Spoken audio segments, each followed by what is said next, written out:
Welcome to this week's meeting of Marketing Crew, and a particular welcome to Mike Land today as a visitor. He's very intrigued as to what we're doing here because he's heard quite a bit about what we do. And just for his benefit and to remind everybody, we're not here. We set this up over a year ago to be somewhat different. I didn't want to be a copy of 4N or BNI, who I've spent a lot of time with. I'd recognize that a lot of people out there in business get very little opportunity to talk about their marketing. It's not easy and affordable to afford a consultant if you're a small business. But nevertheless, marketing is at the heart of whatever everybody does. We need to get out there. We need to get a presence. We need to get visibility. And marketing is absolutely key. My background is marketing, so I would say that. We have a 5-point system, if you like, of 5 elements of marketing that we cover. One of those elements every week. First of all, it's about getting in front of the right audience, getting them to stop what they're doing, lean into a conversation. The second part is the engagement, how we engage online, offline, etc. The third area, of course, is sales, and that's key. And that's where most people then revert back to their audience. They find something that's working and they drive that business. And that is I think that's probably the norm. However, they tend to miss out on 2 other areas. One is actually giving some thought to how we're going to retain clients, because there's no point in bringing new clients in if the other ones are dropping off at the other end. And retain clients are the best people to sing your praises and maybe introduce you to more business and to get you in front of the audience. And that, of course, has been at the heart of networking. So those people that focus purely on the networking side is fine. That's a really good skill to have. And BNI tend to provide the best training, in my view, on that. But there's 4 other elements. And those elements never get discussed. And that's what we do here on Marketing Crew. We don't generally have introductions. We don't take up a lot of time doing that. So when you are contributing to this session and discussion today, you might want to remind Mike, if you don't know Mike, as to who you are. But who knows Mike very well? Right, Nick was the first one in hands. I want you to introduce Mike Land to us, Nick. I want you to big him up. I want you to sell Mike to the group.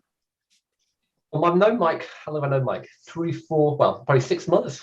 Mike is based in Swindon, or very near to Swindon. Probably haven't got that spot on. I don't know everything actually, but I think he's a graphic designer by training. He's always been a graphic designer.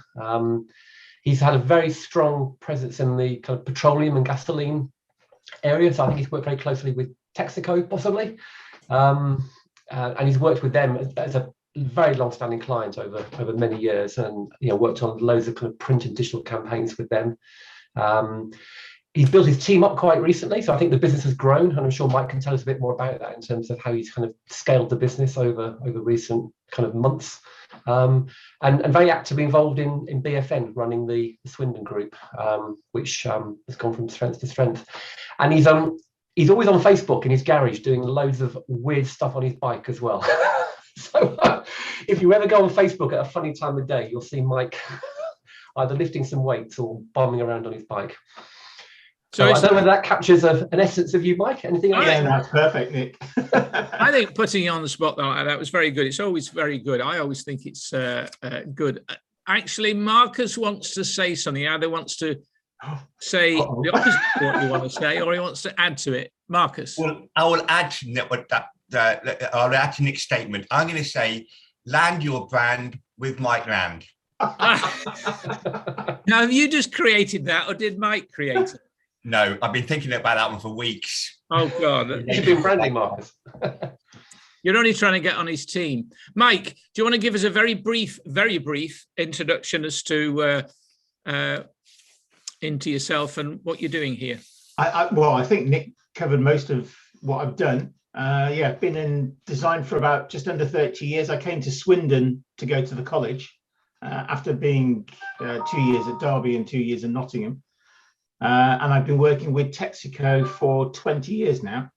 but I've launched things like Battersea Dogs Rehoming Centre. I did all the Tyrac marketing around the world, Cannabis Cosmetics and stuff like that.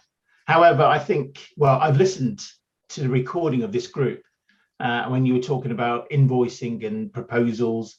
And yeah, I think we all have a similar struggle, which is either retaining a client, finding a new client, engaging with them and trying to entrap them, or whatever you want to call it in sales speak. But yeah, that sales funnel, the idea of marketing, hitting the nail on the head and everything else.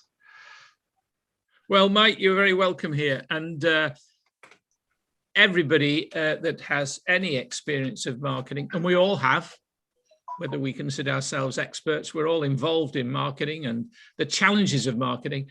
And that's what we do here. It's where we get discussions. Now, over last week, this week and next week, we've been really changing track slightly, talking about secrets. And by that, I mean just sharing everybody's experience about the sort of key elements. Last week, we talked about the secrets of lead generation and how we set about lead generation and our practical experiences and the challenges and the brick walls that sometimes we face. And I think Nick Cole, in fact, I know Nick Cole led off that in a very good fashion. Ollie's cats just joined the group. I always think that's amazing. I'm sure it's actually something on a stick that he just, I think I'm going to get one of those. And we talked, next week, we're going to be talking about networking secrets. That could be really interesting. But today we're going to talk about sales secrets and people's attitude towards sales. And what I'd like to do is to go around and get people's positioning on sales, because I think our approach to sales is very largely a mindset.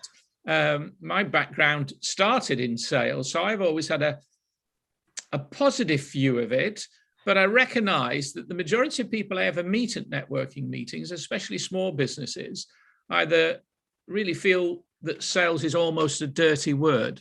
They don't like doing it. They feel as if they're pressurizing people. So who'd like to start? What about you, Rod? You're a salesman through and through, but it's very difficult to sell death. Well, as you know, Paul, I've got a huge, massive, I mean big, sales team, sales force. They are enormous. They are every client that I've ever touched now talks about me in the right way. And when I go up on the market, I think I was only saying to you the other day that many a time people say to me, but you've been here 5 years, you know, what's the point? You keep coming back.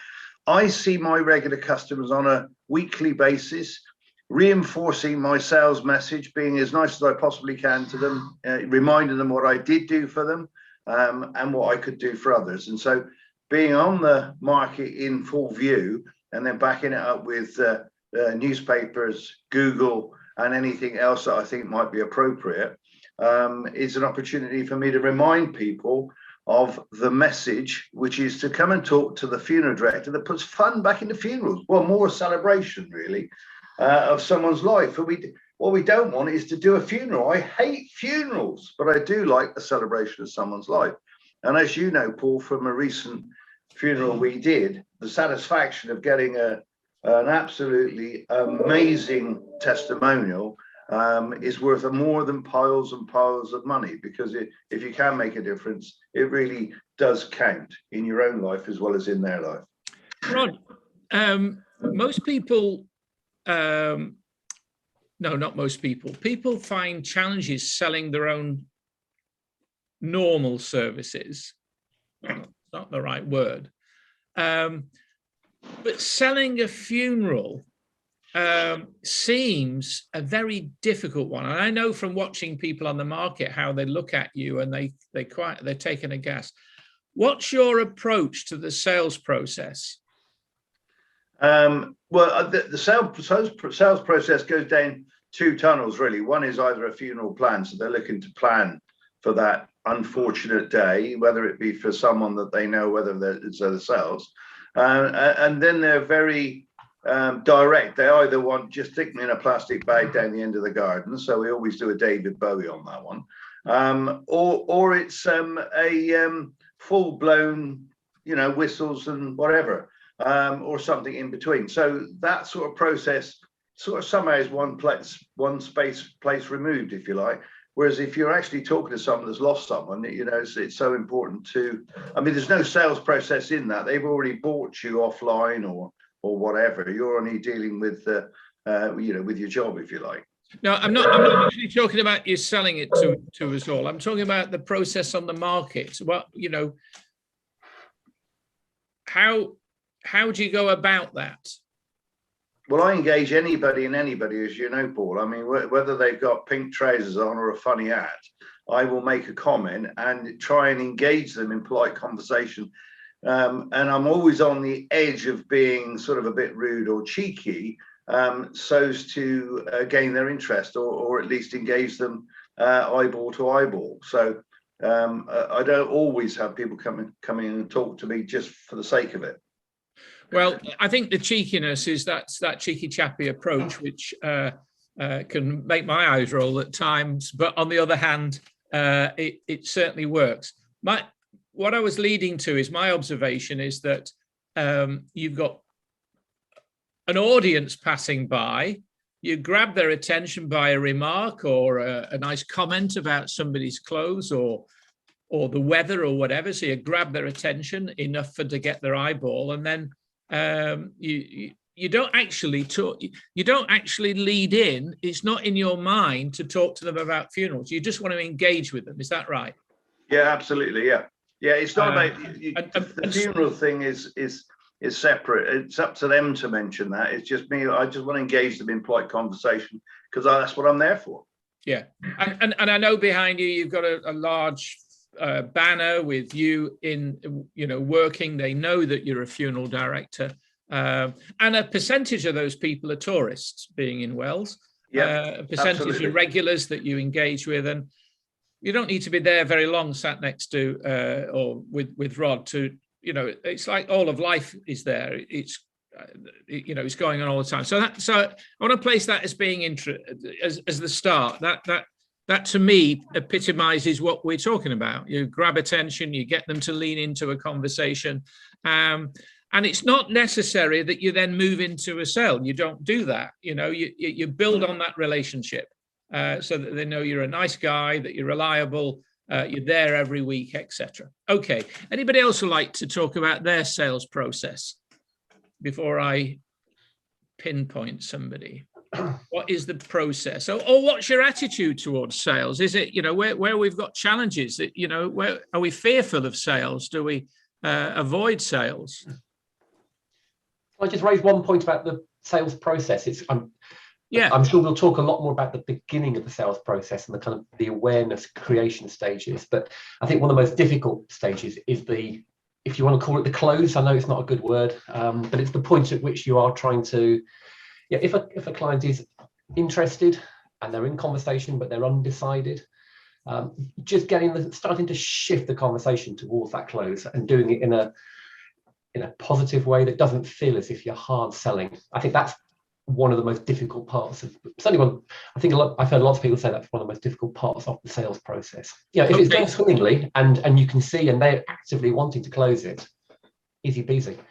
More difficult. All right, so your challenge, and I think Marcus was nodding on that, is the sales process itself. You've entered into conversation, you've found that they've got a need or a desire, you are engaged with them, you're showing your services, and you're not knowing how to get to that close. Is that right? I wouldn't say I don't know how to do it. I'm just saying I think it's one of the most challenging parts of the process. Okay, yeah. Andy, you're involved in sales. You were nodding about that. What's your attitude towards sales or your approach towards the sales process? As like yourself, Paul, a defined salesperson within a role in a company. So I'm quite comfortable with how to sell to people and the bits and pieces that most people don't like asking for the business, don't like following up, don't like pushing back on any problems that any of the customers have. But it all comes to having a process and sticking to the process. There will be some bits of some customers that don't fit in that template. don't worry. Just in the whole, just stick to what you do in what your structure is, and keep to it, because it will become habit and you will get used to it, and then you will find that you enjoy cold calling. You will enjoy following up customers that seem to be hiding away from you on the phone. And funny enough, when you do then get hold of them, it's quite a fun thing to then toy with them. Yeah. All right. So you mentioned something there about that sort of process, and a lot of people approach sales in a formulaic way. And I was brought up with the acronym AIDA, AIDA, and I never really got it. Actually, I did get it, but I was always very uncomfortable with it, because it seemed like a process where I was maybe manipulating and controlling the situation. That's what we don't like. Yeah. Martin, you're probably usually one of our quietest on here, and the quietest ones have probably got the most to say when you get them talking, but they nearly always take things in. I always sense that you're not as comfortable with the sales process as you are with the creative process. Yeah, I think that's accurate, Paul. Probably my best sales process is word of mouth. So in other words, other people selling you, and I think that's the best way. Well, right, like Rod said, your sales forces are the people that you work for. And then when I had that web development company up in London, and we basically didn't do any marketing. It was just, once it started rolling, it was just word of mouth. Just clients came in from the work we were doing. We had the guy I set out, but he was very good at talking to the people once they'd come to us, but we didn't actively go out and search for people. So it seemed that word of mouth was kind of a very powerful tool. But once I'm talking to a client, I don't have a problem with talking about money or closing the deal, but it's kind of getting to that point, drawing those people in, I think I find difficult. So, right. So it's that earlier part of the process. Once you're talking about helping that client with the services that you are talented with, that you know how to do, you feel very comfortable. And I imagine your confidence grows, etc. Anybody else find that? Yeah, Marcus. My sales secret, Paul, is I don't have one. Yeah. So, but I was just thinking about that, and really, sales. As soon as you say sales, grumble. I think, oh God, this is something I'm awful at.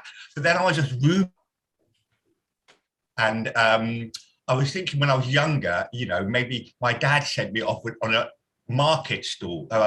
Can you hear me? I've got unstable internet. Just came. You're breaking up a little bit, Marcus. Yeah, you broke up a little bit. We can hear you.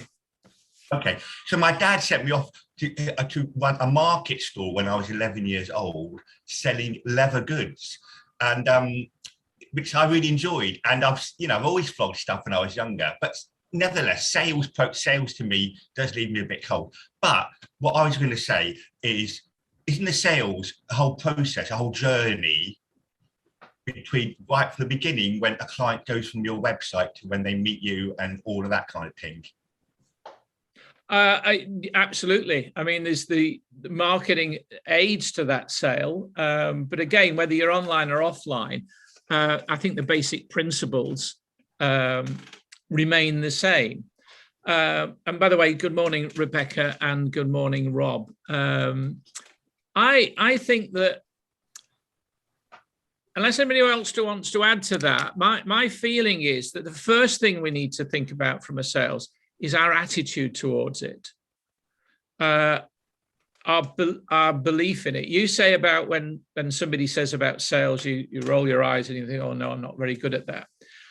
If I tell you the amount of time I've spent on YouTube looking at influencers, reviews of the Anchor camera that I've now got that I can't connect, versus, by the way, and if anybody wants one, they've gone down from £110 to 65 on a Black Friday at Amazon at the moment. So I thought that's a good deal.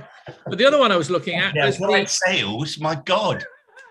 Right. The other one I was looking at is the Elgato. Non-commission, Marcus.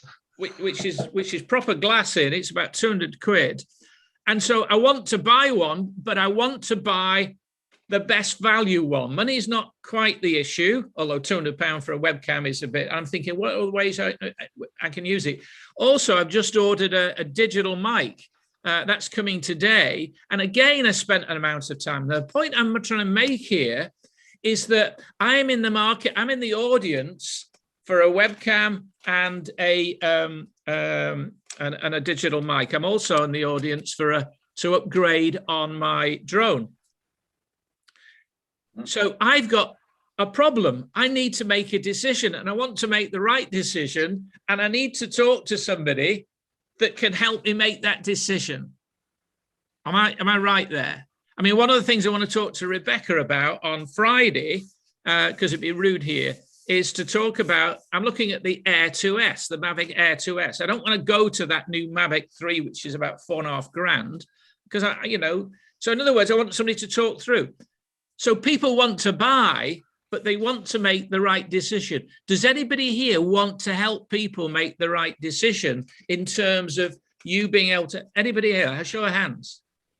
That is all sales is. It's helping people make the right decision. And they're the ones that make the decision. And all you've got to do is to try and help them. And if you've got the attitude of being helpful, and from what I know of everybody here, we all are, sales is not the issue. It's our attitude towards sales.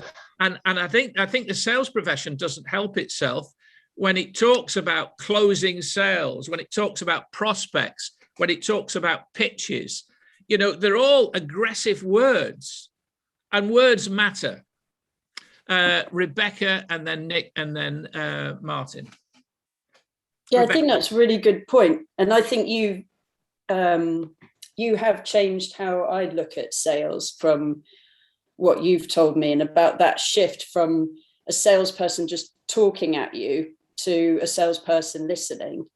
And that's definitely how I approach every meeting or interaction, especially with a brand new client. Like, what do they actually need? And really digging into that and making sure that I can give them that. So I think that's, I don't see sales as a dirty word, but I think if you're exclusively in sales, they can, it's that sort of aggressive pitching, even the pipeline idea, it all gets a bit like you bump them from here to here to here, and it's all, it's unnecessary. I think that, I've seen sales evolve over many, many years. When I was selling into hairdressing salons, the market was dominated by small independent tobacconists, corner shops, hairdressers, etc. So you had a lot of salespeople out there, because that's the route to market. The thing that changed things was the advent of the supermarkets and the one-stop shops, whereas you might need a sales force of 150 people to cover the retailers in, tobacconist retailers. Now you only need 2, 3, 4, 5 account managers, who are usually marketing people anyway, because it's all about the marketing, that are dealing with the big supermarkets. So I think a lot of the sales processes and sales training of coming people that are still in that area, they're still in that arena. And Nick, you had a point. Yeah, I think if we look around the room here, we're all in the business of selling a service, and I don't think we can ever underestimate the importance of that, of a rapport and how you get on with the client. And Rebecca talked about allowing, when you're in a conversation with a potential client, allowing, asking the right questions, but giving them the space to talk. And if you look at the sales process 20, 30, 40 years ago, it was all the salesperson doing the talking. The person who was buying the product didn't get a chance to get a word in edgeways. And it's completely, I think the way in which we approach sales now, if we use that word, is much more about building a rapport, getting to understand somebody, and then working out how you can help them. And that process can take a short period of time, or it could take months, years sometimes. Yeah, so, absolutely. But again, you've just said something which, again, it's going to be hard to dislodge. And we are in the process of selling our services. Actually, I would suggest we're in the process of helping people solve problems.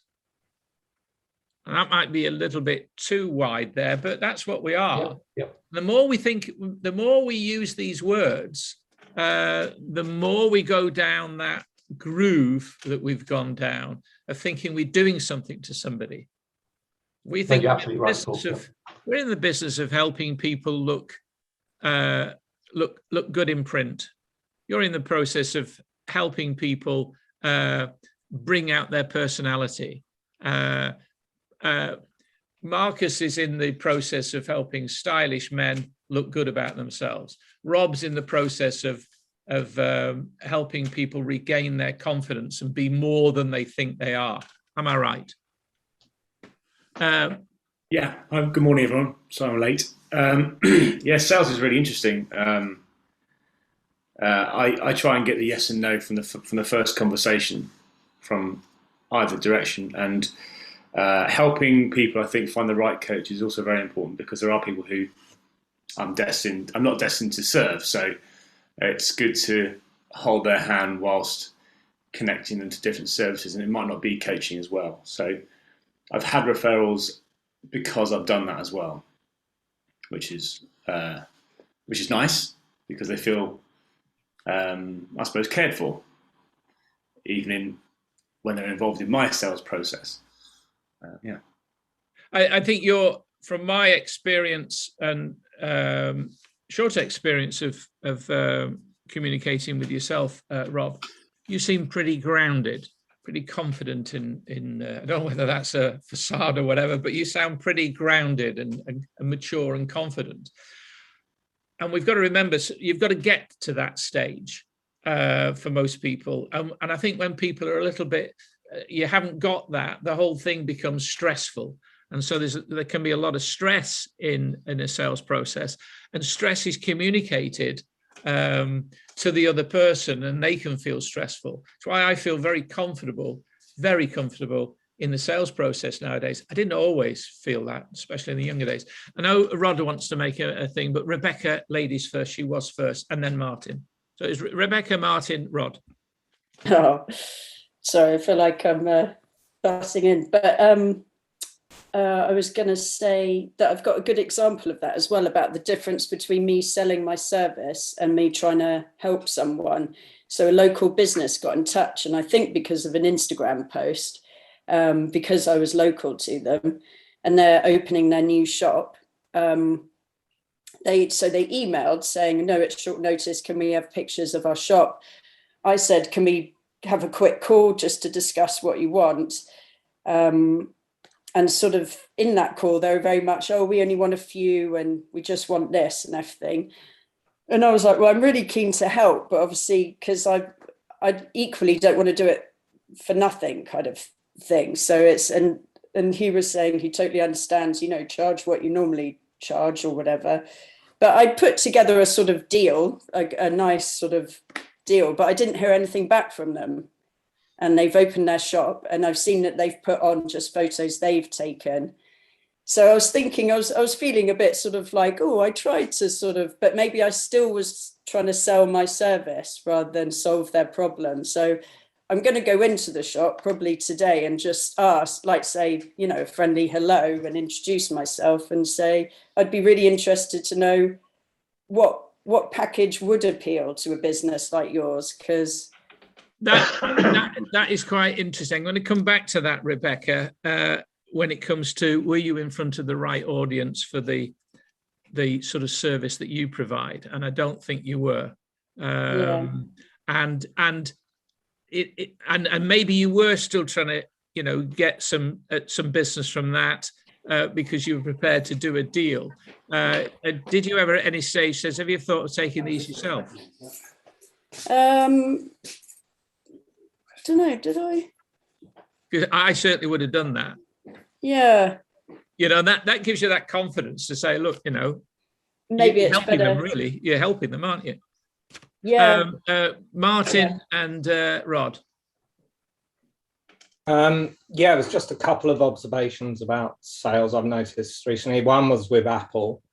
I mean, I know they don't really need help in terms of exposure, but when I was in the market to buy a computer and I phoned up somebody they didn't try and sell me.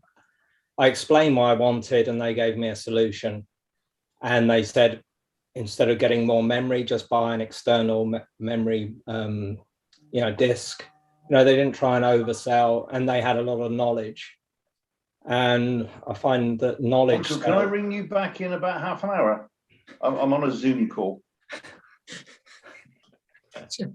Just mute your button, Rod. Yeah, and then again, I've noticed it. My wife is she's a medical journalist, and they have a sales force.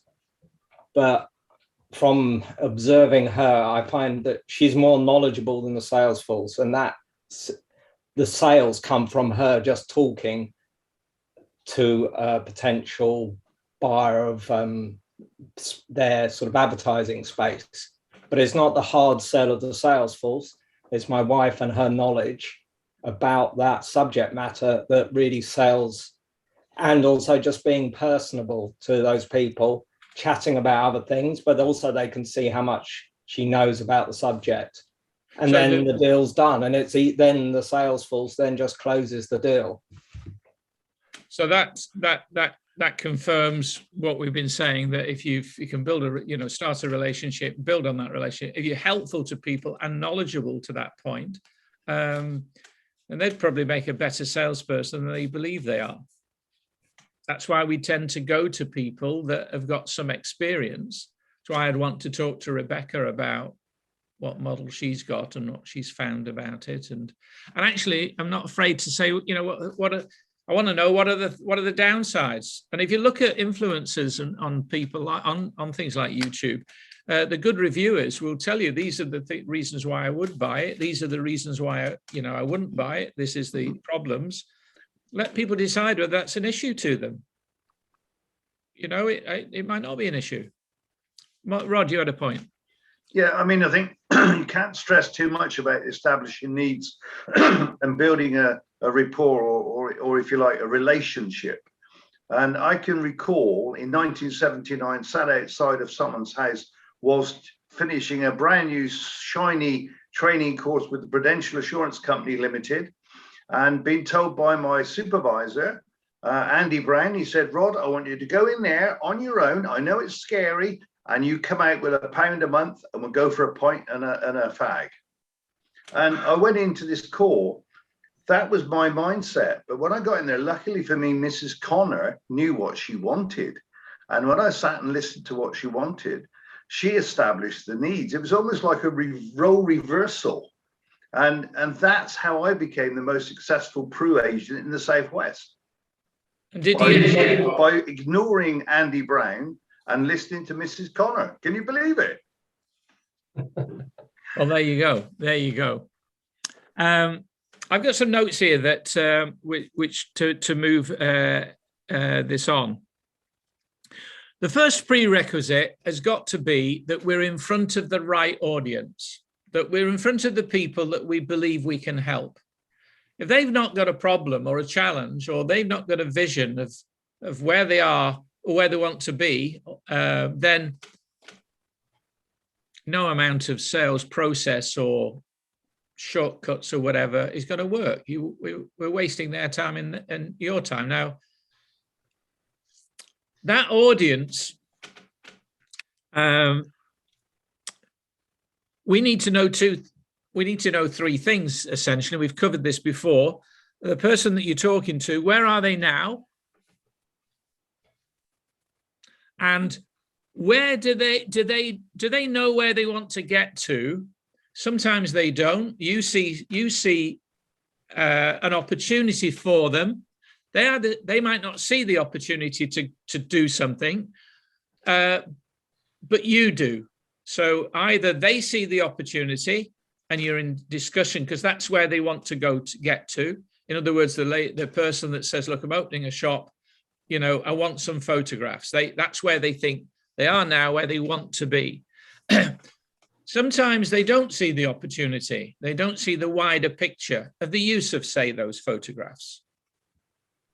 And you've got to point that out. And in the middle, the third area is the challenges, what stopped them from getting to there straight away. So that's why I would say, why don't you just take photographs on your phone? Have you thought of that?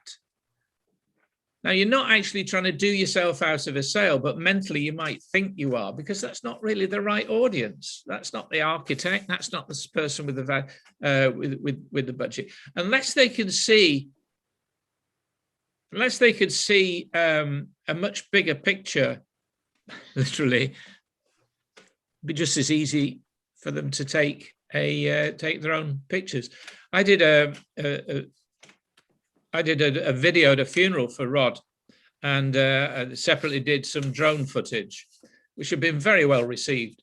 Quite an embarrassing testimonial from the guy, and this guy works in Australia for Amazon TV, so his production values are very high, and he was very impressed. Maybe I'm better at this than I thought. And Rod is doing a funeral next Monday at Downside Abbey, which is a most amazing Catholic seminary and abbey you've seen. It's amazing. And I think they wanted a live stream. And one of the conversations that Rod's had is, oh, I might get a friend of mine to do it. Well, that's fine. If they want to get a friend of theirs to do it, they should do it. Can I help them? I don't know. I was a bit nervous of live streams, but can I help them? I don't know. It's not my business, really. I'm thinking it might help me buy this new drone, but I wouldn't do it for that. I would think, can I genuinely help this person? And I would go within my capabilities only. Or I would call in somebody like Nathan, for something like that. So the approach is not a sales approach. The process, what is it they want? What do they want it for? Who they're going to show it to? Who's going to, what value are they going to get? What do they want? What's the challenge at the moment? And if they say, if I wanted that business, and they say, well, maybe I get a friend of mine to do it, I would then start to explore with them what that person, have they done that before? How they're going to edit it. Have you seen any, because if they're capable, that's okay. But my thought is, if it's a friend, are they going to get distracted from the grieving process and being there? Is that, would you invite somebody to a wedding and have them take the photographs as well if they want to take part in the wedding, because it's a separate thing. So first of all, it's the right audience. We've got to identify where they are now, where they want to be. Either they know where they want to be, or you can see something further ahead, or you can see where they could be. And so you paint that as a picture in the discussion, and you find out whether that is where, is that where we want to go to? What's the thing that's been stopping them? Because what's the challenge? What's that brick wall? Because our job is to get them over that brick wall, is to meet those challenges with our help. Isn't it, really? The steps to identifying the challenge is actually asking questions. Every client is different. We might think that, we produce websites and therefore everybody just needs the websites, but their circumstances, everybody's circumstances are different. And even if they're the same as the last client, they want to know that they want to feel that you believe their situation is pretty unique. They want to feel that in the communication process. So again, it's not trying to sell them something, it's trying to help them and trying to have that empathy to focus on where they want, where they are now, where they want to be. I talked a little bit about language, and so we've got to be careful of the language you use. We use it habitually. I hear people talking on LinkedIn, for instance, about a hit list, a prospect list. I don't know a better word, maybe new partnerships. We're not about selling, we're talking about help, people we can help. I think, my view about pitches. Nobody wants to be pitches. We want conversations. And another favorite of mine, and again, it's just about language, is where we tell people to don't forget. And I see so many top marketing people with big brands adding the words "don't forget," and people on YouTube saying, "Don't forget to hit the like button and subscribe." There's a double negative. They're completely the wrong words. If I say don't think of an elephant in a pink tutu, don't do it. What have you just done? You've pictured that pink elephant in the pink tutu. We need to tell people what we want them to do. When we say don't forget, what do we want them to do? We want them to remember. So it's far easier to say, remember to hit the like button, remember to hit the subscribe button, or the bell notification. It's again the use of words, and it's actually been proven. And if anybody still uses CDs, I've got a number of CDs from a guy that I met on a B&I conference in Los Angeles, who essentially built a whole business about the whole process of it's called Remember the Ice. Has anybody heard that story?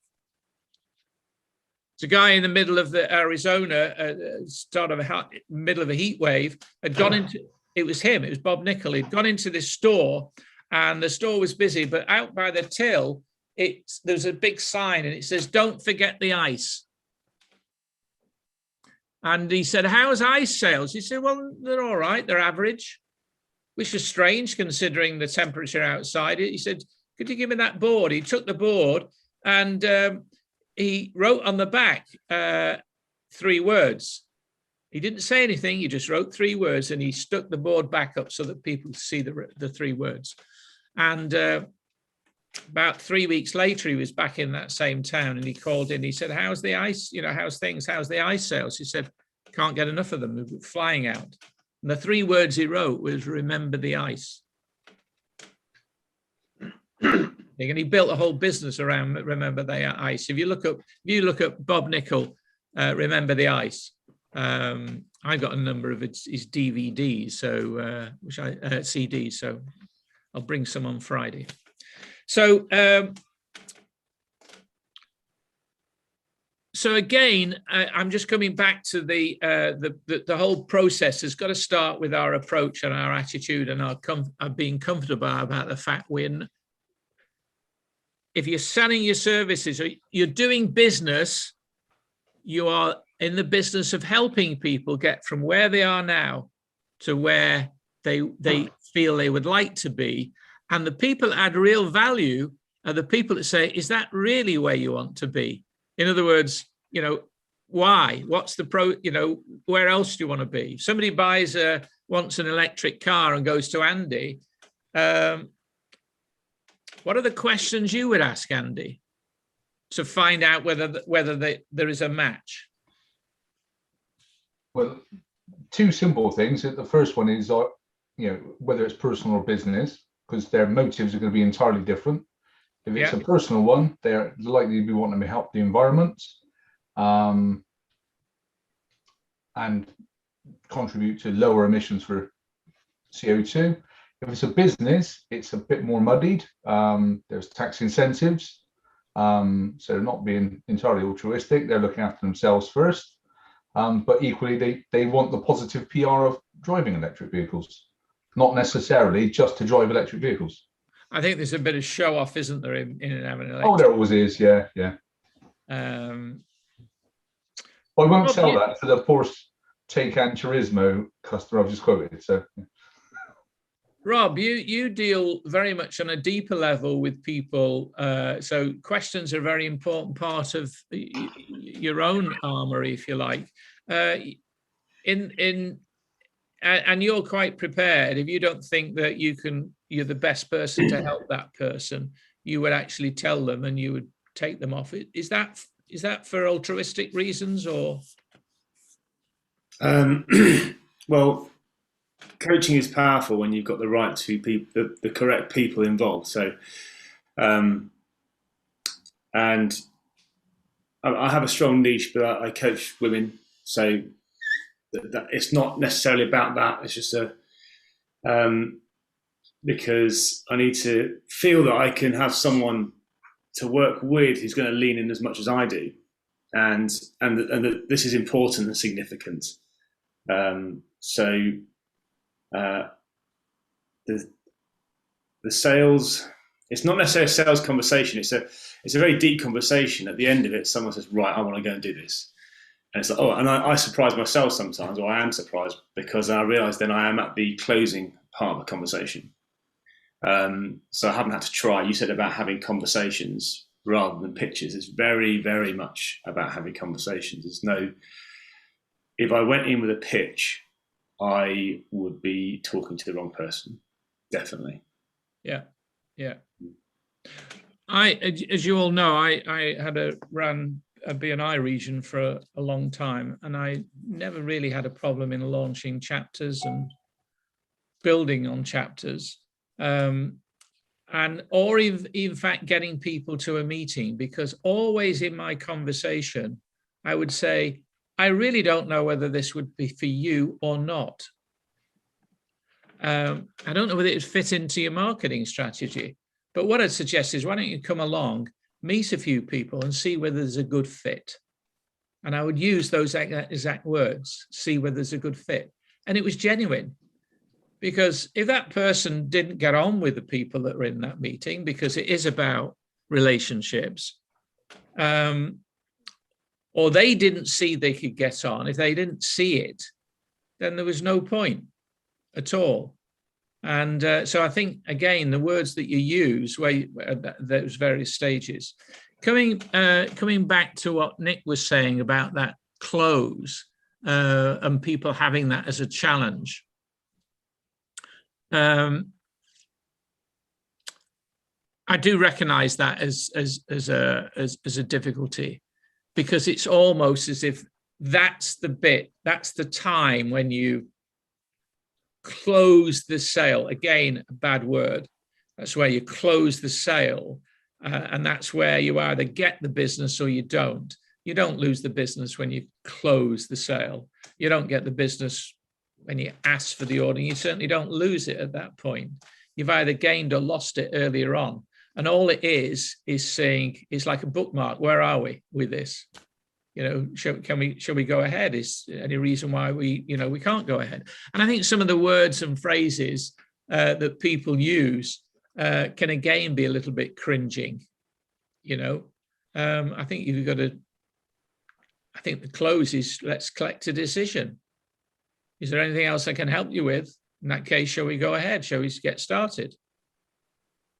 Mike, you've been respectfully listening in on this. What's your slant on sales and what's being said? Well, it's interesting. I was going to butt in earlier when Nick first raised the question about the closing the sale, but I think you just said it there. I mean, do we ever review the close of the sale? Why we did or didn't, which is something that Rebecca mentioned as well, going back into the shop and asking them why. I was just going to say to Nick, do you ever review why you lost that sale? Did you lose them a long time ago when they weren't ready for it? Or did you lose them because the price bracket for them wasn't what they were expecting? So when did you think you lost the sale? And I think it's a really good point, Mike, because I think you can learn a huge amount by asking a client. If you didn't get a piece of business and you asked the client, just out of interest, is there any reason why you made that decision and you went elsewhere? And it could be financial, it could be that the project's changed, it could be that they just didn't connect with you and they connected with somebody else. It could be a whole host of reasons. So I think there's a huge value in asking that question, whether you get the business or whether you don't get the business, and you can build that and you can learn from that and develop as an individual as well. So it's not always down to you, I don't think, is it, that you haven't got that business. You just might not be the right provider for that particular customer at that point in time. I think Mike's point is a very valid one. Again, we're thinking about ourselves. We're thinking, did I do it right? What did I say? It's as much about them.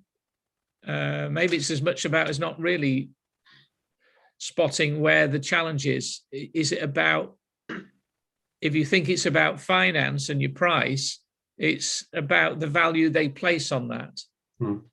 You know, I can go and buy a, you know, £25 laptop camera, but will it serve what I want it to do? You know, and also timing is the major part of why somebody decides, and when somebody decides. Any other points, Mike? Well, it'd be interesting to hear what Rebecca's review is when she goes into the shop, because they might say, all I wanted to do is post it on social media.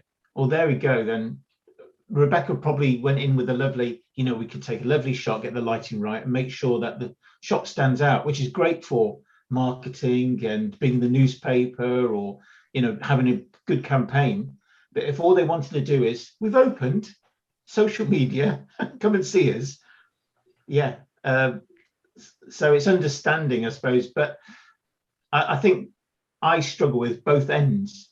The end bit, when, like Nick said about the closing, but I don't call it closing. It's, I heard a salesperson say, there's only two reasons why they won't go with your product. One, they don't understand what you're doing or can do for them, or the other one is they don't want it. That's it. That apparently is the only two reasons, because we all have a service, and if they don't understand what you can do for them, then they might not be the right customer for you. Yeah. I think what type of shop is it? And then I'll come to Rod. What type of shop is it, Rebecca? Yeah, it's a bookshop. So it used to be a very small one down the road, lovely bookshop, very, you know, totally independent and everything, really good following, and they've moved to a bigger one up the road. And when I spoke to him on the phone, he did say they wanted it for the website as well. So they did have in mind that it wasn't just, because I thinking about it, I did ask that, like, is it just for social media? Because I was even thinking I could just come in with my phone, you know, like, and just take them and then WhatsApp them to him or something if they really just wanted very quick, because he was really worried about the time. So I think what might be the case is that what I sent to him, because I split it into two sessions where it would be like of the building and then of the sort of people. So for me, it is worth it money-wise, because that fits in with my business stories thing and links to the architectural of interior of a shop. So it still fits and it's local, which I really want. I'm getting inquiries from like one job that I overpriced myself for because they wanted me to go all around the country. And, you know, thinking about it, I wanted to work with the company, really liked the marketing guy. We got on really well, but like, you know, driving for 8 hours or something, you know, it's just, what's the point? And, you know, ecologically, it makes no sense to, anyway, so I'm a bit off. What are the photographs like? What are the photographs like that they've come up with? What they've done? Yeah. They're all right. I can see how you could do them better, even on a phone. Do you know what do you know what I'd be tempted to do? I'd be tempted to go in and take a few of your creative shots from outside and say how you would have handled it and then offer them. Yeah. I think if I have a chat, I think we'll get, because they might even just be waiting on it and thinking, actually, we do need these pictures. And they've literally just opened and it must be a really busy time, that crunch period, you know, leading up to it. And then, so. Well, we all know bookshops have got the battle with Amazon, and if they've gone into a bigger, why I'm curious about, if they've gone into a bigger premises, is that because, why? Is it because they see themselves expanding? In that case, what are they doing with the marketing? So a few shots on an iPhone or a phone are one thing, but what other parts of marketing? They want them for a website. What other things could we do? Now, that might be beyond your remit, but you might be able to bring somebody like Mike Land in or whoever. And by doing that, you're actually being seen to be, or you recommend somebody else Yeah. to be helping them. And so the reputation you gain is tremendous. Is absolutely tremendous. And that's what I'd love to get in with, especially on North Street. There's so many independent businesses, and I've tried before, but it just hasn't quite worked. It's either been the wrong people or the wrong time. And that's why I'd like to follow this up and really try and get down to how I can help, because I can definitely help. That's what's sort of frustrating. It's like, you need it, I can do it. Well, without it taking it without, obviously if you're so busy, hours wise that you can't, and then you can't. But if you've got the facility, again, I'd go in and still see how I can help them, Yeah. And also I wouldn't knock their photographs. It's compliment in some ways. I know from something that Chris Briggs posted yesterday that they've been putting tenders out for some videography, and Nathan didn't get. I know he was pitching for it. Nathan didn't get the work. Tom did, and Tom's not been on here. Tom Delgado, and I know John. So. Be interested to know why they did that. So I when I read that, I was thinking of Nathan. I was thinking of how he would be feeling right now, and what might he do. Because I think actually, I know Nathan said that.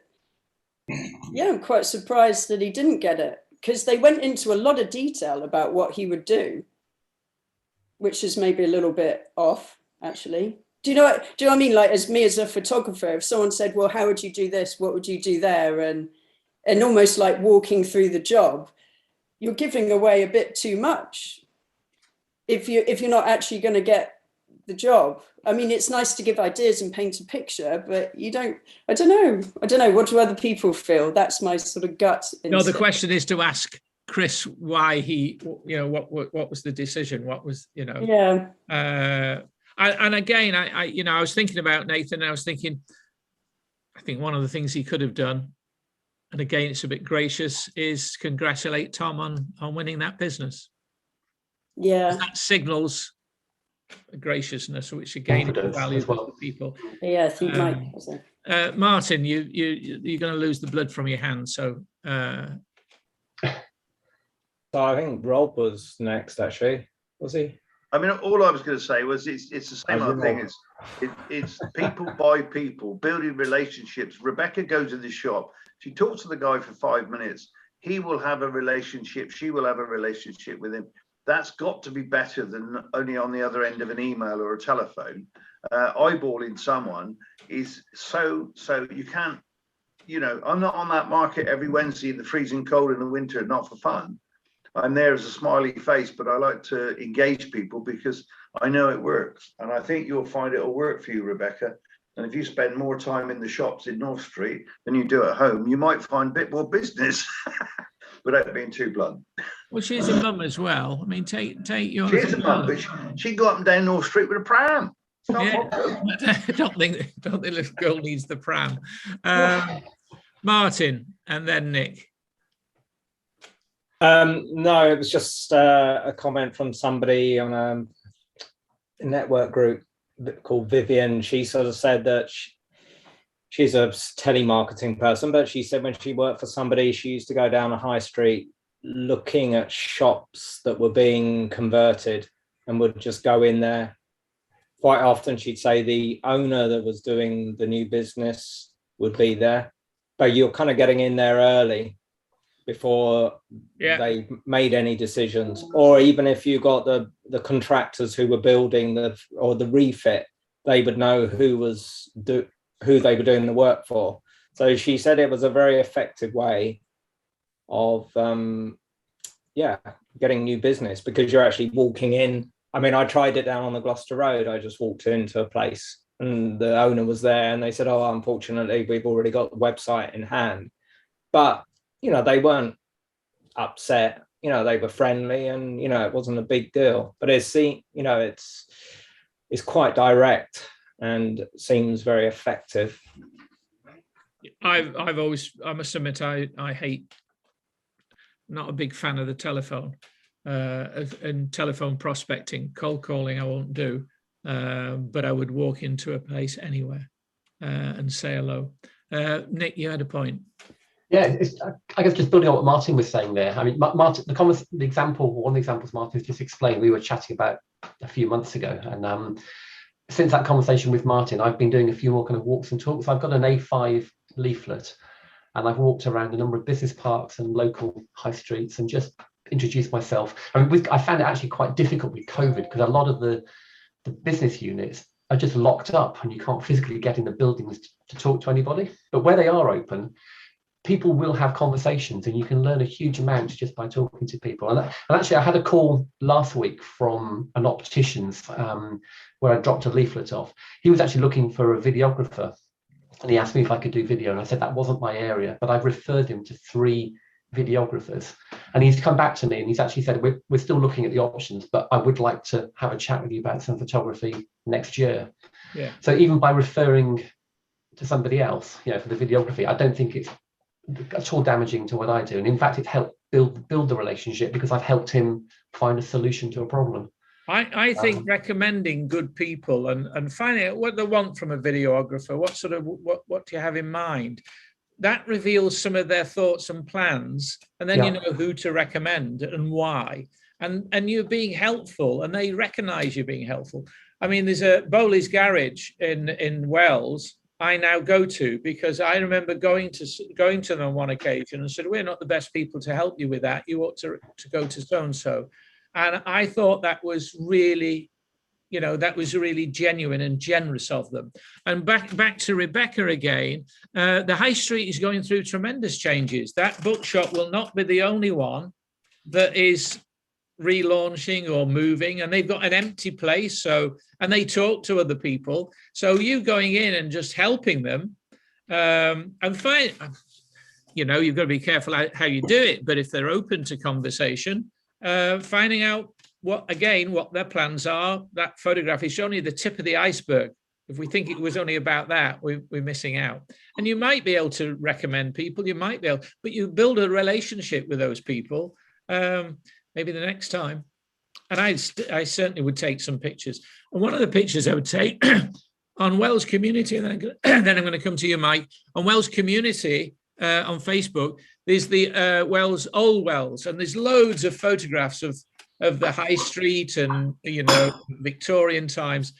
You want to see if you've got one of that place and how it was and how it is now. That would be a great transition. And that'd be great. They've probably thought of it, but maybe not. Mike. I was going to say, Rob, you wanted to say something? Yeah, sure. Sorry, I missed that, Rob. No, thank you. Because you moved to the top left, you see. So Rebecca was talking further about Rebecca, your the method or the way to go about putting forward what you can offer. And so I'm thinking the best way that I like to talk to a client or potential client is to go for a walk outdoors. And I do it for a number of reasons. Number one, I like it. So it helps me tick a massive box in my life.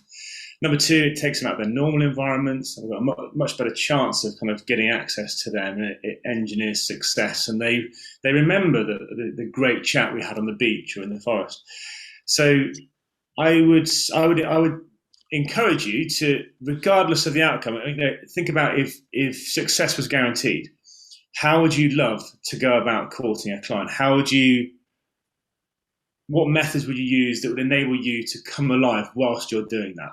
And it might be that you walk in covertly, with your phone and take a few pictures and then say, I can do some wonders for your business. Now, that might not be what you're thinking of, but I think if this is what we're going to be doing for most of our lives in our business, why not make it happen in the way that enables us to come alive whilst we're doing it? And you go and have a go and get some answers. You don't know till you try, and that's what I've done. And the best results I've got, luckily, is the way that I do it when I feel I'm getting the most out of it as well. And each time you do it, you become more skilled. Oh, yeah. That doesn't mean to say you'll get every sale because of the different variables, but and then I would just stay in touch. Mike, and then Ollie. Yeah, I was just going to say, Rebecca, there was a couple of things I was thinking about when you were talking about North Road. I don't know where that is, by the way, but when I moved into my new office at Base Point, we created a leaflet and posted it around every business in the business park, and just said, we're on your doorstep. So basically it was just on your doorstep, just to illustrate that it's not a sales pitch. It's just that we're just around the corner. So if you wanted me to pop in for a coffee, we could talk about your project and blah, blah, blah. That was one of them. The other thing is, I would say that you probably haven't lost the book thing anyway, the bookshop. I think it's probably sounds more like they needed it instantly to post on social media. And their thought process is, we know we need better photographs. So you walking into the shop and saying, oh, I've seen you've opened, I saw you post on social media. Would you still like to talk about what we could do to really market the shop on your website? I mean, the newspaper will be down there to do a story. And it's just, well, you probably don't have, I don't doubt that any of us have got any problem talking to a customer when we're in front of them. It's just identifying whether the right customer and whether they're going to, leave. I was going to say my issue is trying to find them in the first place. At least if you've got a row of shops, you've got a target audience. If Rod meets some people and they come in to talk about funerals, there's usually a reason for that. It's not, I was in the neighborhood and I thought I'll pop in. So at least you've got a target audience. I think we all have the right audience. It's just finding where they are.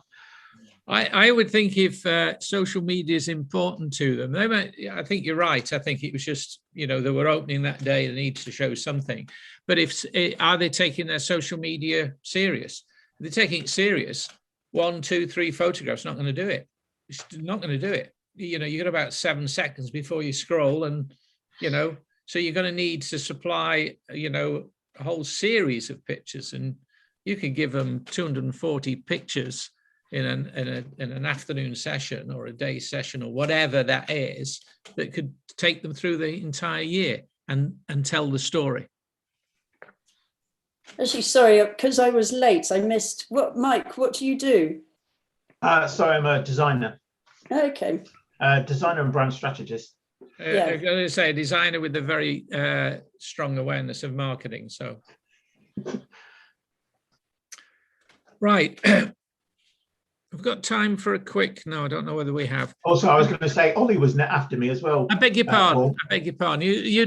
I can tell you do one of these things. I'm normally quite hot on this one, but nevertheless, go on, Ollie. Do apologise. That's all right. Thanks, Mike. I was going to say I've experienced, I think, a similar thing to Rebecca in that if I'll quote for a job and then find that they've put something together in Wix or Squarespace that looks hideous, and I think it's about an education thing for me, like telling the clients, or not telling, but informing them, like, or showing an example of this is what it would look like or if you went with me, and then this is what it looks like if you do it yourself, and the difference in it, the kind of impact and change.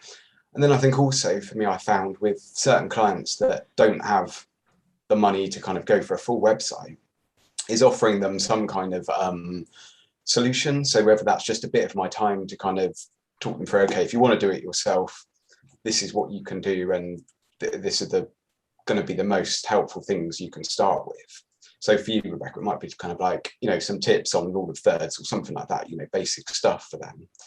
Because then especially I found, and it might be with you wanting to work with people in your local area, that then if you've been really helpful, and although it might not have been, the kind of couple of grand job or whatever, but it's then they're going to remember you for helping them and will refer you to other kind of businesses. And I found that quite effective with people, even if I've literally charged a couple of hours work, but then they've referred me to other people and I've had more ad hoc work back from them rather than just discounting them altogether.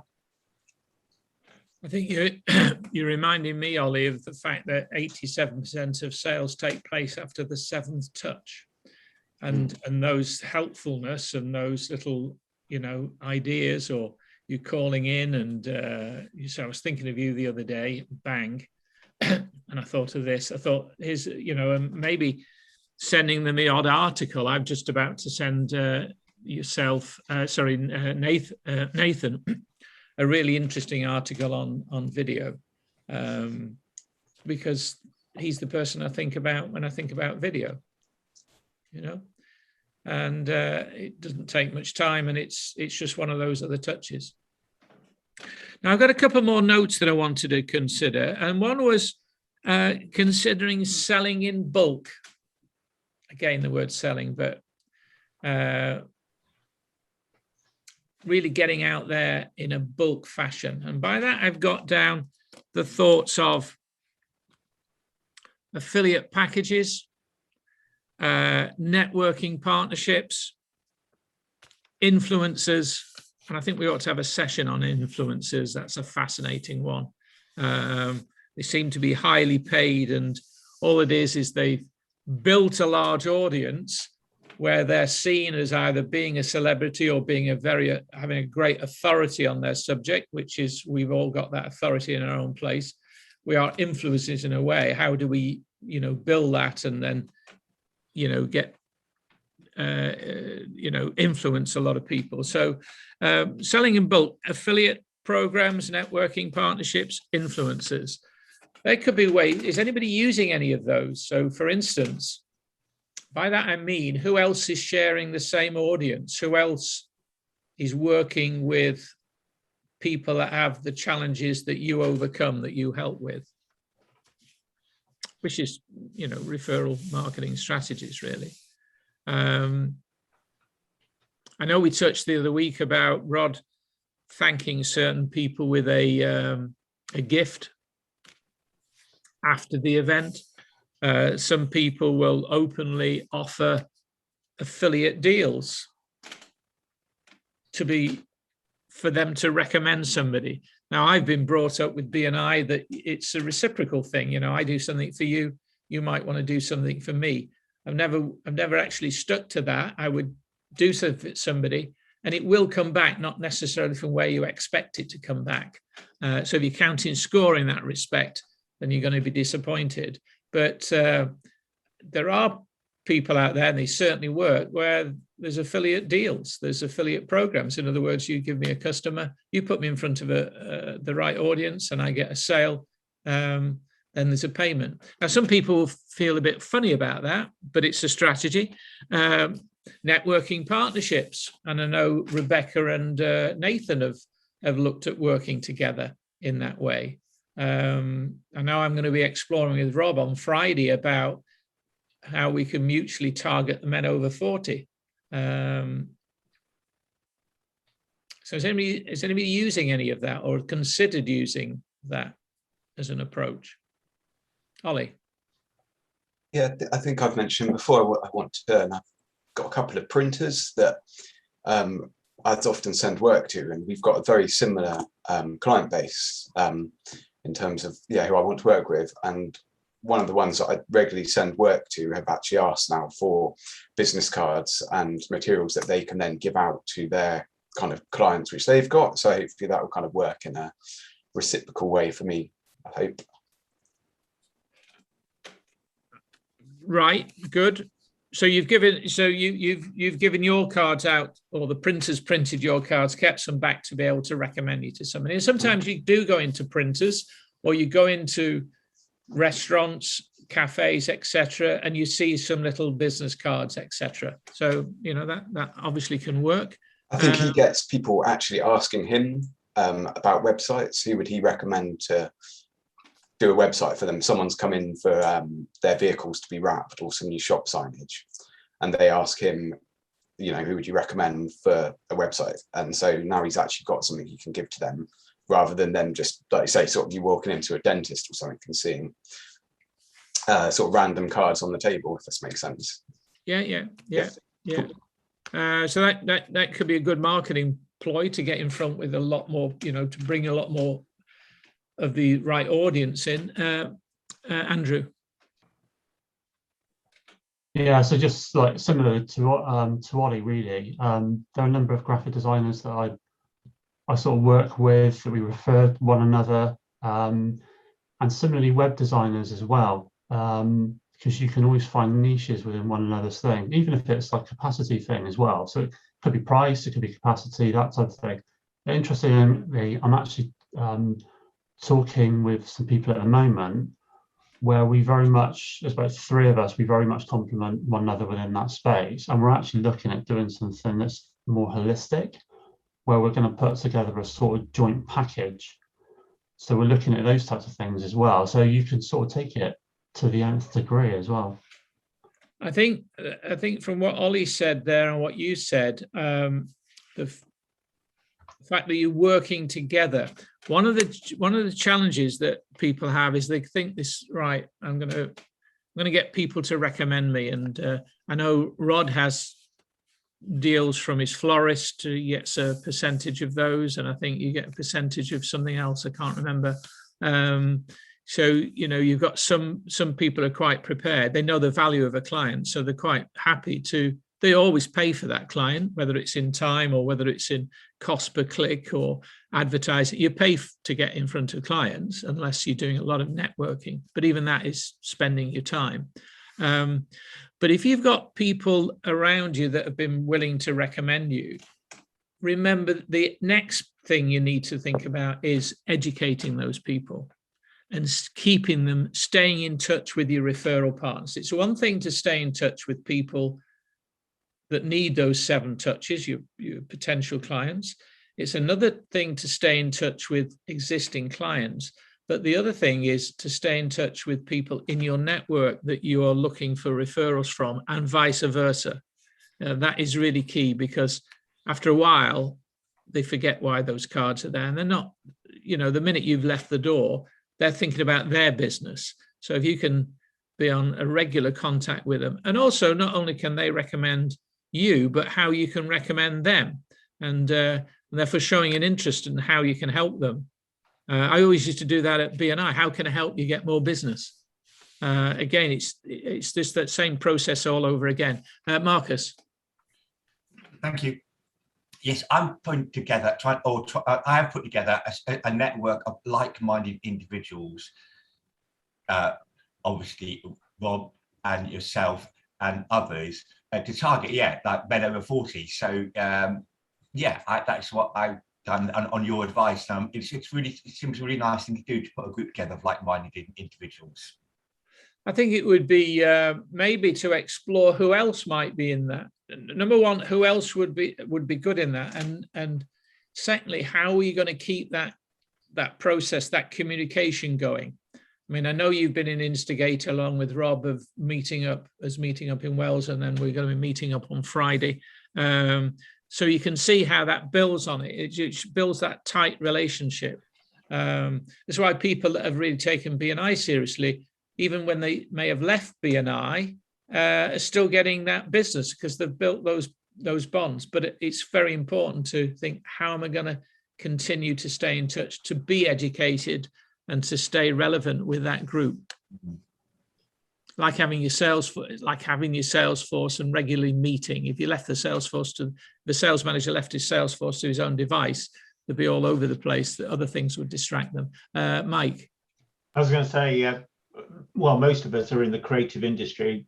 I've reached out to complementary people in the sector, so that if I'm recommending doing a brochure, the first thing you might identify is you need the text, you need the content and the imagery. Have you got some photographs? It's the first thing we ask for.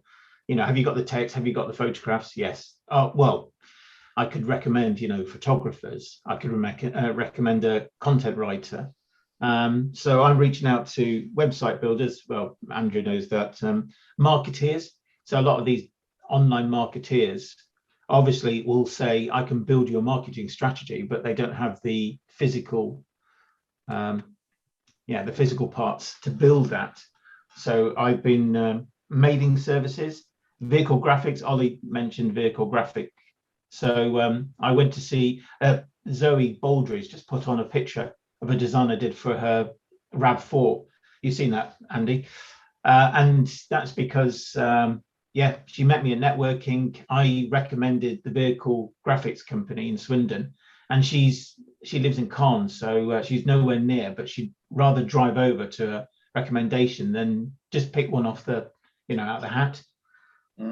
Digital marketing services and social media people. So it's just about looking around in your complementary services. Yeah, yeah, yeah. And staying relevant to those people, again, staying in touch, so you're adding value to them and they are staying top of mind. If I think about the thousands of people I've met at BNI networking meetings, but that's quite a while ago, so there's only certain people still will stand out. Rod? I think also educating your staff, people that work with you. I mean, I have a celebrant that works with me, I have a florist. We're doing a Christmas party, and the Christmas party is about getting together, building relationships and building the rapport within the group that you're working with, so they're strong, keen, and hopefully looking for business for you. And what I recently did, and I don't know if you know this, Paul, but all my pallbearers, if any of them find someone that needs a funeral, you know, friend, relative, whatever, then they get 20% off my fees. So, and in fact, the job I'm doing Monday is relevant to that. That's interesting, isn't it? So rather than giving them 20%, you would give the person they recommended. There's some psychology, which is worth a conversation in itself, about when you are rewarding people for business. You know, there's a certain percentage of people would hate the idea of making money out of somebody's death, even though they're not, you know, they haven't died because they've been offered money, but the idea of being able to help a friend save some money is quite good. I'm never sure of that unless they know what they're saving. So well, the fee's £1,000, so they save £200. Yeah, so they'll be well aware of that. Yeah. And so, also the fact that the bearers that I use work for many funeral directors, so it's an interesting one. They selected me. Yeah. And you actually got that business you got the funeral at the Abbey because of one of your bearers, is that right? That's right, yeah. And is that where that person saves? That's right, they save £200, yeah. Well, they can put it towards a video of the funeral. Exactly. He's selling now, Rod. Which would help me get my DJI Air 2S. I mean, I think the other thing as well, Paul, the other one I offer, which I think Ollie touched on, is do it your way. If you like DIY, do it your way. So if someone comes to me and says, look, I know I don't need a funeral director, but I haven't got a fridge. That's fine. They just pay for me to store someone. That's fine. If they want me to get them a coffin, that's fine. I mean, I don't mind what part, as long as I'm involved. Yeah. And do it your way. I think it's a great thing, because a lot of the people that are looking down that route, as you say, with websites, they're not going to pay your fees. They can't afford it. They can't tell you that. But by helping them, you've actually helped yourself tremendously, I think. I mean, I know from one do it your way, I got 5 funerals. So, you know, it is incredibly powerful. Well, I know some of the conversations we have about other funeral directors that are locked in time, and they will not see anybody after 5. They won't do this, what they won't do, because they're stuck about what they do. Whereas what you just said is about what the consumer wants. And very often when you see enough people wanting something, i.e. doing it your way, it could very well open up a brand new business. And I know we spoke over the weekend about ways in which you could build your business into £1 million business without any great difficulty. Well, not without difficulty. Was that over a pint? That sounds like one of those sort of like, we could earn millions. It was over 6 pints, I reckon. Hey, you don't know the idea though, Rebecca. We've got you in mind. We've got you in mind for the Bristol branch. Okay, excellent. Right, I'm going to start to draw this to a close, and it's this tradition. I'd like to go around the table and just say there's one thing you've got from today's meeting, one thing you might put into practice, or one thing that's maybe slightly change your approach towards the whole process of doing business. And I'm going to start with Rob because you've moved again. Sure. I think as I said before, I can get lost in the conversation with somebody, so the sales process comes as a surprise. But I like the phrase, is there anything else I can help you with, and shall we get started? Which is a nice, just simple way just to lead into, well, let's close this off and let's get going. So I'm going to use that for the next consultation I do. Yeah. Shall we do this? Yeah. And they'll tell you, you know, And that's when you get into their, what is it that's stopping them? And then it's just checking where you are, and then you can go back into that conversation. Rebecca. Yeah, I think definitely, I guess one phrase, I've written down a few things, but on your doorstep, I like that idea. I need to resurrect a leaflet I actually did design and get printed out a while ago, ages ago, that would still be relevant now, and quite a nice one for the new year, because it's sort of an assessment, like, are you happy with how you're promoting yourself? So anyway, but it was a good reminder, and the design could be better, I have to admit, but anyway. Well, what you do is you get rid of those leaflets, go into a project. I'm going to get rid of all these leaflets, so you can produce a new one with the QR code that takes you to your website. Exactly, it is a bit kind of dated, but I just need to get them out and chat to people. All right, good. Andrew. Yeah, I think the thing about helping people out, that's hugely powerful. When you try and push people, sales to me, and you're right, I think sales in this country's got a bad reputation. And when I used to think of sales, I always thought mobile phone shops, because it's just like a, just getting set upon by a plague of locusts. And that was, to me, that was sales, but that's not really sales. I mean, you're right, it's about helping people and educating people, and also being straightforward with them enough to say, I'm not actually the right person for this, or you've got this, that might be a better option for you at the moment. So yeah, I think that's hugely powerful. It's funny, you can often say that, and the person will start telling you why you are the best person for them. Martin. If you're not, you've got to be honest about it. Yeah, Martin. Yeah, it's just the personal process in sales. It's like, if it's done well, it seems like a very natural process. And that's what's come from today. This kind of having a base of knowledge and being able to speak about it easily and develop relationships with people. So, yeah. I think you've got to be authentic, Martin. I think you just got to be authentic, and and know what you're not. You're not a salesperson, but you do know design. So you really want to talk about really good design. I'm the man. Ollie. Yeah, really, really good as always. I think for me, the emphasizing, and I think you talk about this a lot, Paul, like the difference you can make to get someone from where they are to where they want to be. And I think in the sales process, that's probably something I need to emphasize more. And then, yeah, I really like Rob's idea of the end of things, like just saying, shall we get started? Because I've got a couple of proposals which are kind of like just hanging out there, whereas I think a quick call and like, okay, you ready to proceed, and be a bit more assertive. So yeah, I think they're the two bits for me. Yeah, you're not going to lose any. You're not going to lose anything by doing that, but you will if you don't. Andy. Very similar to Ollie, to be fair. We sometimes shy away from just asking, do you want to go ahead? It's quite a binary thing, and it's either yes or no. And if it's no, it's just a case of then following on with the questions to find out what's really stopping them.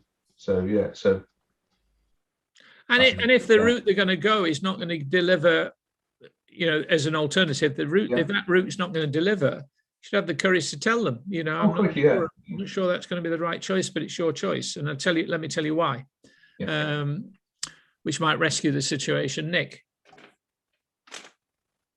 Yeah, great conversation as usual. I like this, I guess, what we've talked about today, kind of the importance of having a creative approach to if we call it the sales process. You don't go in with an agenda. It's not about you, it's about the customer. Let it flow. And if it goes in a different direction, go with it, explore it, build on it. And I think the point that Ollie made around, just because they may not like the option that you propose at this point in time, but is there something else you can offer them that can get the conversation going? You could start working with them, you could build the relationship, and then it might move on to bigger things. So I think having a really open mind to the whole process, and actually not going down this really formulaic sales process, which kind of just dictates what you're going to say before you've even spoken to them. The more comfortable and mentally you can get with having those conversations, you can make up in quantity for what you think you don't lack in skills. None of us have the problem in the skills in talking about how you help people. So there's percent, that has got to be relative to the number of people we talk to. And so it could be that the conversational process of sales is not really the issue. It's just not doing enough of them. We're just doing the, sharing on social media and liking, etc. And we talked about that the other week, about being, let's get some measurement. How many people have we spoken to today? I had a meaningful conversation about business. Marcus. Marcus is frozen. Right. I've highlighted.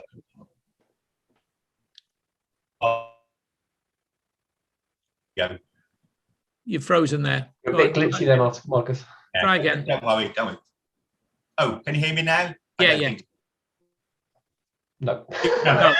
No. No, you can't. With my studio, I've got a bad internet connection in my studio. Oh, I need to get that fixed. Rod.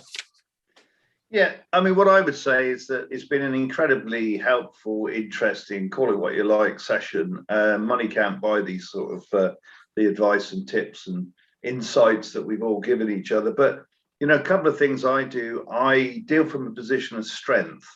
And so, taking Ollie's point, if you've got a busy 3-week schedule ahead of you, you know that in 4 or 5 weeks' time, you can talk to a client and say, look, if we're ready to proceed, I've got some time coming up. And this, you've got to be honest with them, really. And then always love the one you're with. Take that however you like. But that's what I do a lot of. Love the one you're with. But the big question is, when are you looking to do this first? Yeah, exactly. Right. Well, that's doable, but we need to decide whether we're going to do this together or not by this date or now, because of this reason. Finally, Mike. Oh, well, I've been writing notes all the way through. So it started with the Land We All brand with land, which Marcus mentioned at the beginning.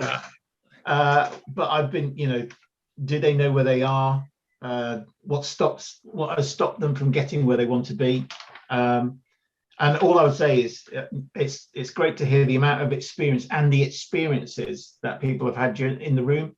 It's quite nice that we've all got our own take and, our own little issues or problems that we've encountered. It's great. Thank you for the invite. I was just going to say to Rebecca, when she said about how much advice should she give, as much advice as you want to, really, because what are you going to lose out?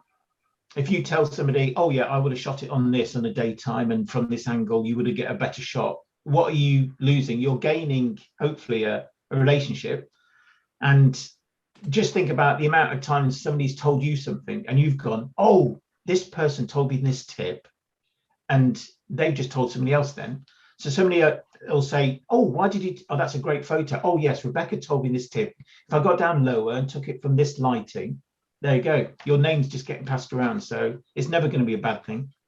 Generosity is a very, very good asset to demonstrate. Guys, it's been really enjoyable again today. I'm looking forward to meeting everybody. And by the way, Mike, you're more than welcome to come along and join us in Bristol, because we're having an away day on Friday. Yeah, I was going to say Chris mentioned it, but Andy's saying no. No, you've been more than welcome. And I know that you've got your own meeting on a Tuesday, which is why I can't go to yours. But we'll be talking about networking secrets next week, and you'll be more than welcome to come back. One of the, I've got a couple of, I'm going to include, maybe do a couple of weeks of that, because I think that's what most of us do. That is a golden way to be building business and to having these conversations, and maybe include, I've got a couple of more ideas for breakout sessions on those. One of which was going to be, the breakout today was going to be sell your service to the person you meet in the room, or train the person how to find business for you. So, I mean, that could fit in well with the networking. Have a great week, and I'll see you all on Friday. See you then. Cheers. Cheers. Bye. Have a good one. Cheers, guys. See you all Friday.